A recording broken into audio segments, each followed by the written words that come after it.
Secundaria primer grado. Historia. Tercera etapa de investigación. El Holocausto nazi.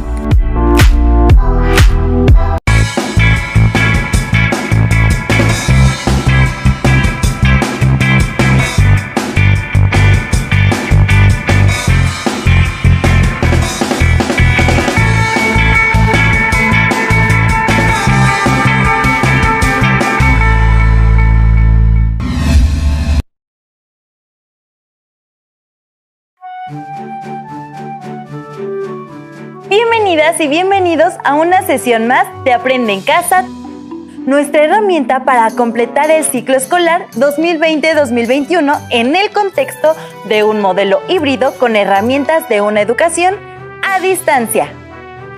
Mi nombre es Nadia Jiménez. Esperemos que estén aprovechando al máximo este tiempo para ampliar su interés y conocimiento de la asignatura Historia. La clase de hoy corresponde al primer grado de educación secundaria. Hoy nos acompaña la profesora Yolanda Cruz, quien trabaja en escuela de nivel secundaria. Bienvenida, profesora. Gracias, Nadia. Me da gusto estar nuevamente con ustedes y gracias a todas y todos ustedes por acompañarnos. Les recordamos la importancia de lavarse las manos con agua y jabón durante al menos 20 segundos.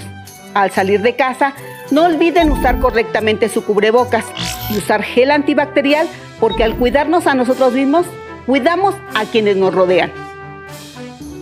Así es, con la participación de todas y todos, saldremos más rápido de la contingencia. ¿Listas y listos? ¡Comencemos! Maestra, hoy terminamos la semana de investigación histórica, ¿cierto? Así es, Nadia. En la primera etapa, delimitaron el tema, establecieron objetivos y seleccionaron fuentes. En la segunda etapa, analizaron las fuentes históricas elegidas y hoy nuestro propósito consiste en realizar la tercera etapa de investigación histórica y reflexionar sobre las condiciones que provocaron el exterminio de millones de seres humanos bajo el nazismo y su relación con el término holocausto. No olviden tener a la mano su cuaderno. Tengan listas sus notas, tanto de la primera como de la segunda etapa de investigación, además de bolígrafo, colores y su inseparable libro de texto, que les servirá en caso de tener dudas o para completar información sobre el tema. La tercera etapa de investigación consiste en la redacción de conclusiones y en la preparación de resultados. Para ello, habremos de reflexionar en torno a las condiciones que llevaron al exterminio de millones de personas y, sobre todo, ¿qué significado tiene la palabra holocausto para la humanidad? Esa pregunta nos invita a la reflexión, profesora. Precisamente, la reflexión es una de las partes fundamentales en esta etapa de la investigación. Empecemos por recordar los conceptos básicos que abordaron en la primera sesión. Nadia, ¿recuerdas cuáles son? Si mi memoria no me falla, hablamos de segregación, antisemitismo y racismo. Así es, conceptos que están directamente relacionados con el régimen totalitario impulsado en Alemania por Adolf Hitler de 1933 a 1945, cuya política étnica y racial proclamaba la superioridad del pueblo germano frente a los demás pueblos de Europa. Con el siguiente video recordaremos cómo inició esta etapa de la historia. ¡Corre video! Después de la derrota de los alemanes, todo mundo creía que ya nunca viviríamos una amenaza militar. Pero ahora parece que nos equivocamos, que esa derrota solo alimentó más el nacionalismo alemán. De hecho, es probable que las duras condiciones impuestas a Alemania en ese tratado fueran el detonante del discurso de odio contra los judíos, los gitanos, los homosexuales y prácticamente contra quien no fuese alemán puro. La crisis que enfrentó Alemania después de la Gran Guerra creó un terreno fértil para que las ideas nacionalistas del partido nazi cobraran fuerza.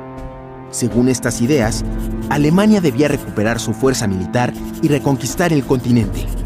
Pero además, alimentaba el odio hacia grupos específicos como los judíos, a quienes culpaba de todos los males que aquejaban al país. Es impresionante que las palabras de Hitler tuvieran tanto efecto y que la idea nazi de que los alemanes son una raza superior pudieran convencer a tanta gente. Y no solo de eso, sino también de que deben conservar esa supremacía manteniéndose puros, es decir, que no permiten la mezcla de razas. Según ellos, esto los hace más fuertes, sanos e inteligentes. Sí, suena a locura, pero muchos alemanes han creído en esa teoría que se conoce como eugenesia. Una de las primeras consecuencias de ese discurso es que gran parte de los alemanes ha votado por el partido nazi y Hitler es ahora su líder. La segunda consecuencia es que ese nuevo gobierno ha aprobado leyes como las de Nuremberg. Por ejemplo, la ley para la protección de la sangre y el honor prohíbe los matrimonios entre personas de origen ario y otros grupos como los judíos y los gitanos. Pero ese fue solo el principio. Este fenómeno ideológico fue cobrando fuerza, y aunque en Polonia no podíamos creer las noticias que nos llegaban de Alemania, con el paso de los años nos enteramos de que se fueron aprobando otras leyes en contra de los judíos. Leyes para prohibirles ejercer ciertas profesiones, luego para despojarlos de su patrimonio, sus trabajos, sus propiedades y peor aún, de su derecho a votar, a circular libremente, entre muchos otros atropellos. Hasta hace poco, los judíos eran parte fundamental de la vida económica, cultural, científica y hasta política de Alemania, y en general de Europa. Pero Hitler los acusa de no ser alemanes puros, es decir, de raza aria, sino arribistas que se enriquecen a costa de los alemanes auténticos. Y en la misma circunstancia se encuentran los gitanos, los homosexuales, las lesbianas, las personas con alguna discapacidad y casi cualquiera que no entre en el modelo que define el ideal de una raza pura, la familia tradicional o los valores alemanes de supremacía. De la misma forma, quienes piensan diferente, como líderes de sindicatos, de partidos opositores, intelectuales, son considerados también enemigos del Estado. Por eso no es de extrañar que en los últimos años millones de personas, principalmente judíos, hayan huido de Alemania hacia Estados Unidos y otros países europeos como Reino Unido. Lamentablemente, a los que no pudieron huir, los hicieron prisioneros en campos de concentración, que según sabemos son peor que cárceles, son antesalas de la muerte. Ahí, las personas viven hacinadas, sin comida ni agua y obligados a trabajar. ¿Identificaron los motivos de odio y la persecución en contra de los judíos? Anótenlos en fichas o en un esquema como el que se muestra en pantalla. Les será de utilidad para elaborar sus reflexiones y conclusiones. Nadia, ¿tú qué aspectos destacarías? Anoté los siguientes, maestra. Número 1. Las duras sanciones derivadas del Tratado de Versalles en contra de Alemania provocaron una crisis moral y económica que los llevó a la exaltación del nacionalismo como un mecanismo de defensa ante los países europeos que los habían derrotado y humillado al término de la Primera Guerra Mundial. Número 2. La llegada al poder de Adolf Hitler en 1933 significó la imposición de una política étnica y racial que fomentó el antisemitismo y el consecuente odio y persecución en contra de judíos, a quienes culpaba de todos los males que padecía Alemania. Número 3. Las llamadas leyes de Nuremberg legalizaron la persecución y la segregación de miles de seres humanos con el propósito de asegurar la grandeza, la pureza racial y la supremacía del pueblo alemán. Estas leyes restringían el derecho a la libertad, al trabajo y de propiedad de los judíos. Gracias, Nadia. Esperamos haberles proporcionado material para sus conclusiones y su presentación de resultados. Y con respecto a la segunda etapa de investigación, ¿qué nos puedes comentar? Según mis anotaciones, se analizaron diversas fuentes históricas, como fotografías y testimonios mediante los cuales pudimos conocer las difíciles condiciones de vida dentro de los guetos y luego en los campos de concentración y de exterminio. Muy bien, Nadia. Es importante destacar que no solo los judíos fueron perseguidos. Recordemos que las leyes alemanas también incluían a otras minorías, como gitanos, comunistas, prisioneros de guerra, homosexuales, mormones o enemigos políticos. Por cierto, ¿sabían que las leyes de segregación no terminaron con la Segunda Guerra Mundial? ¿En serio? Yo pensé que ese horror había terminado con la derrota de los alemanes en 1945. No es así. Esto demuestra que el racismo y la discriminación no solo se dieron en tiempos de guerra, sino que se mantuvieron en la sociedad alemana por décadas. Vale la pena reflexionar que el racismo no fue exclusivo de Alemania o un fenómeno del pasado, sino que afectó al resto de los países europeos y que se mantiene vivo en muchas sociedades actuales.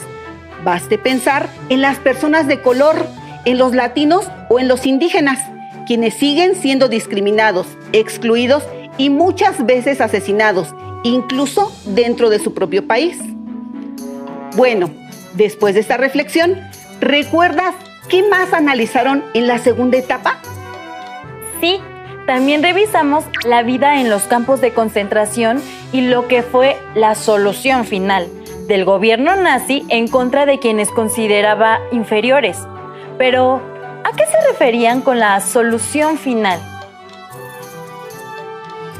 Claro, la solución final de la cuestión judía fue el nombre como Hitler llamó al plan para la eliminación sistemática de los judíos de Europa, por considerarlos una amenaza de la que debía hacerse cargo, tal y como leímos en el fragmento de su libro Mi lucha.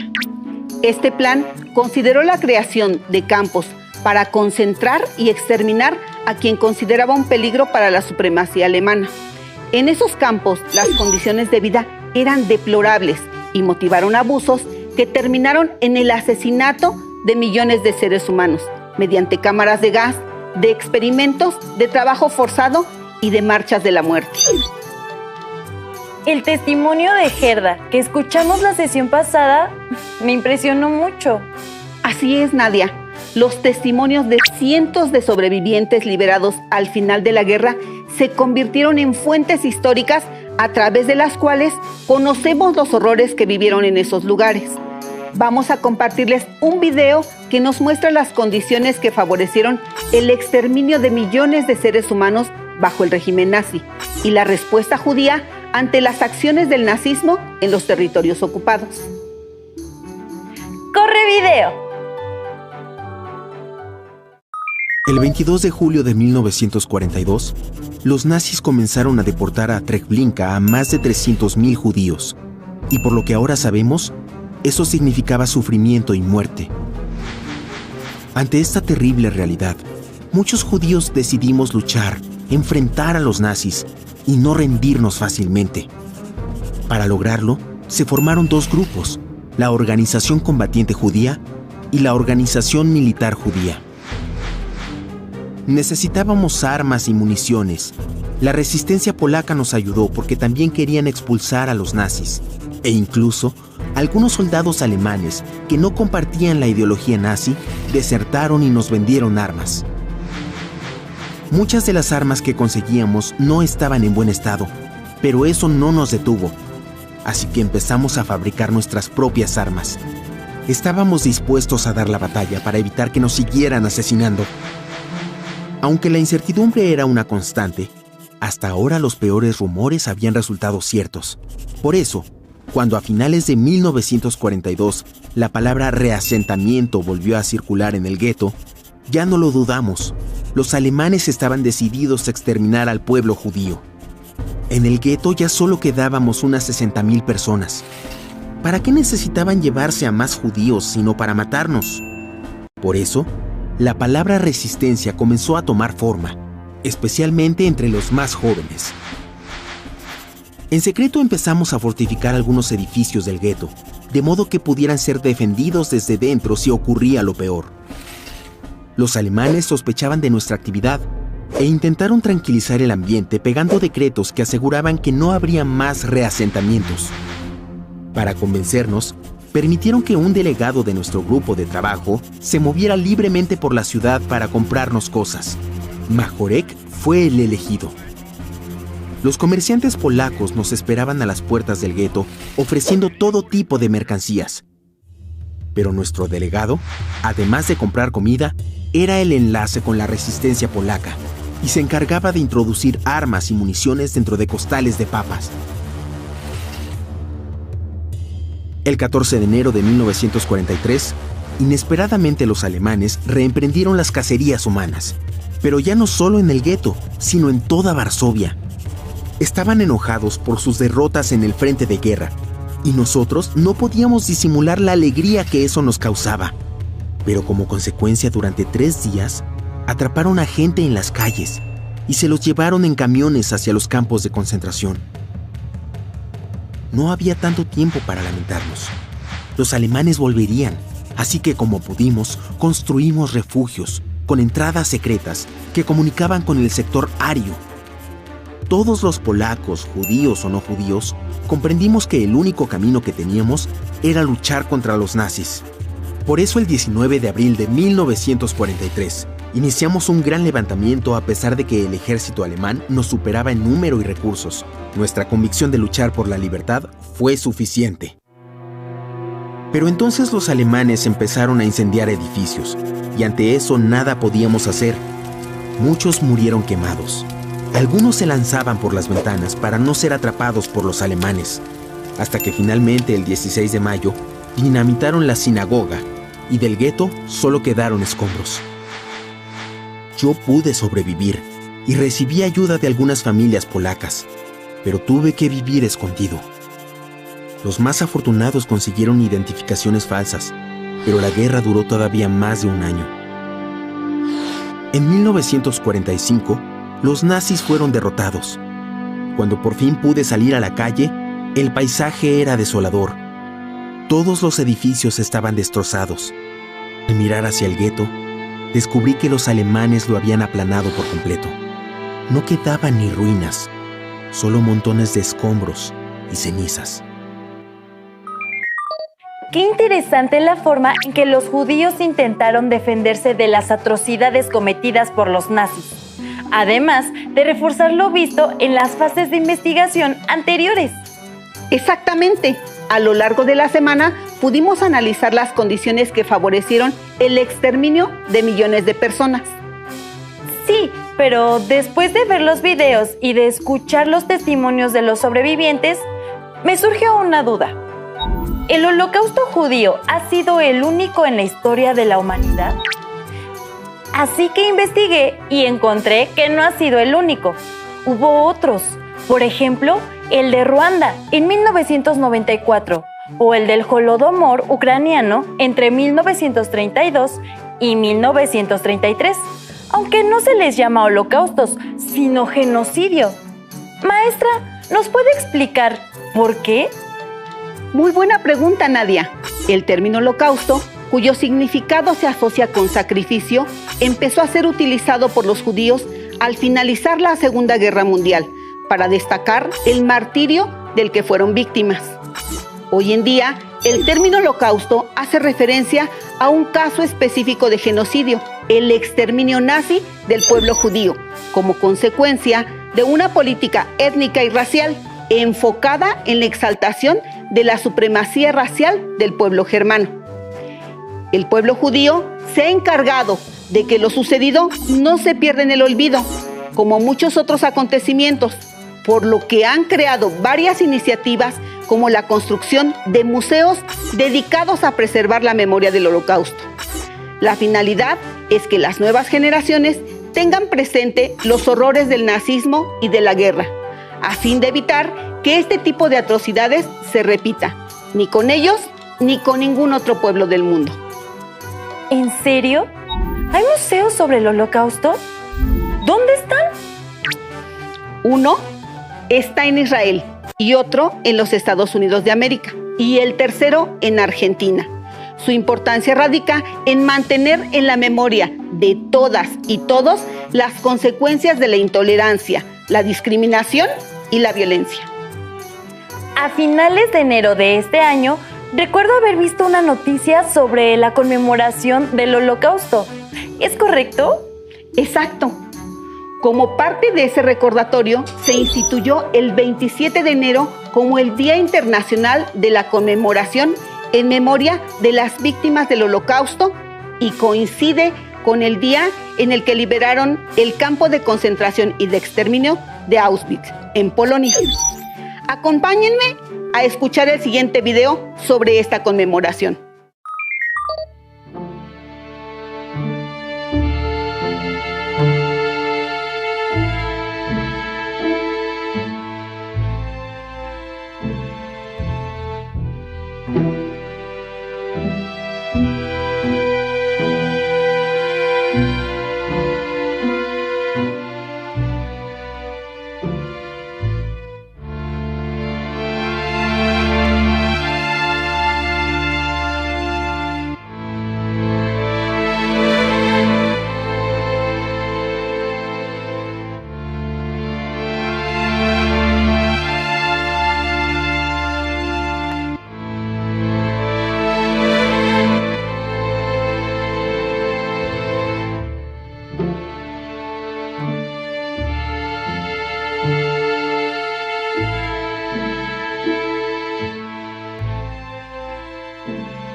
Resulta muy ilustrativo que los sobrevivientes nos cuenten cómo buscaron dar a conocer lo que estaban viviendo por medio de objetos, dibujos y fotografías, a pesar de los peligros que eso pudiera representar. Así es, se ha buscado, como ya dijimos, preservar la memoria histórica de este lamentable hecho en el que fueron exterminadas más de 6,5 millones de personas. Se busca crear conciencia y empatía entre las nuevas generaciones y que comprendan que el racismo y la intolerancia pueden provocar todo tipo de atrocidades e incluso llegar al exterminio de pueblos enteros. Desgraciadamente, aún podemos ver muchos actos y casos en los que se violan los derechos humanos fundamentales. Por ejemplo, de quienes tienen alguna discapacidad o enfermedad, o de personas con preferencias sexuales distintas, e incluso por tener ideas políticas o religiosas diferentes. Es una pena que a pesar de lo que la humanidad ha vivido, aún siga padeciendo por las mismas causas, aunque el conocerlo nos permite reflexionar y evitar caer en actitudes discriminatorias en nuestra vida cotidiana. Así es. Con lo que hemos revisado hasta el momento, seguramente ya tienen anotadas sus conclusiones del tema. Aquí te presentamos las nuestras. El término holocausto se empieza a utilizar al finalizar la Segunda Guerra Mundial para hacer referencia al exterminio nazi, donde murieron cerca de 6 millones de judíos y otros millones más de civiles soviéticos, polacos, prisioneros de guerra y personas con discapacidad. Las víctimas del Holocausto padecieron diversas prácticas discriminatorias por su origen étnico, sus creencias políticas o religiosas, o debido a su orientación sexual. El Holocausto nazi podemos entenderlo a través de 4 momentos. El primero es la política racista de Hitler, expresada a través de las leyes de Nuremberg. El segundo, con la construcción de guetos en las zonas ocupadas por los alemanes.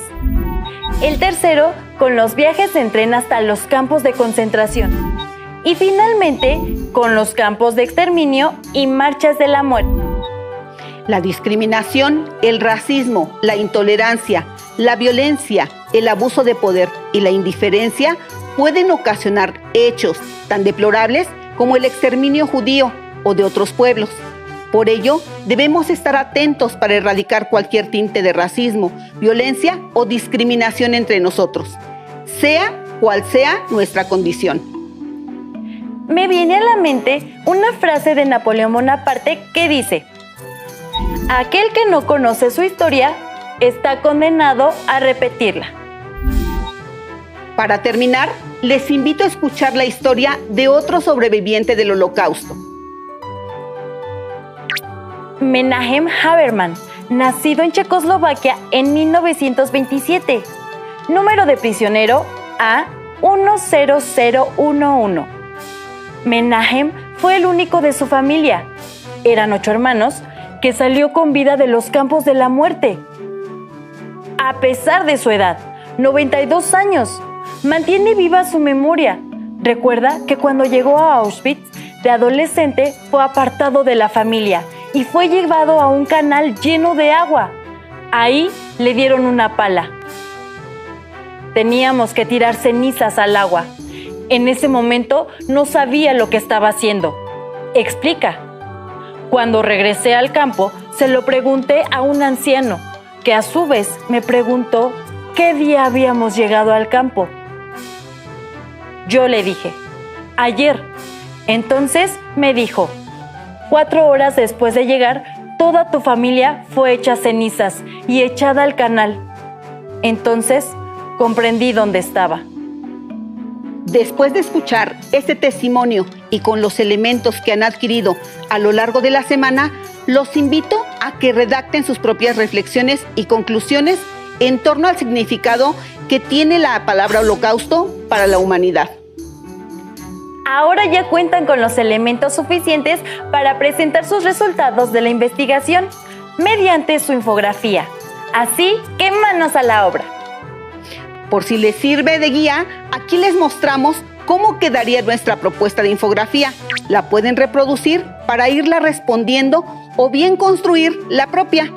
Confíen en su ingenio y creatividad. ¡Listo! Hemos terminado nuestra semana de investigación histórica.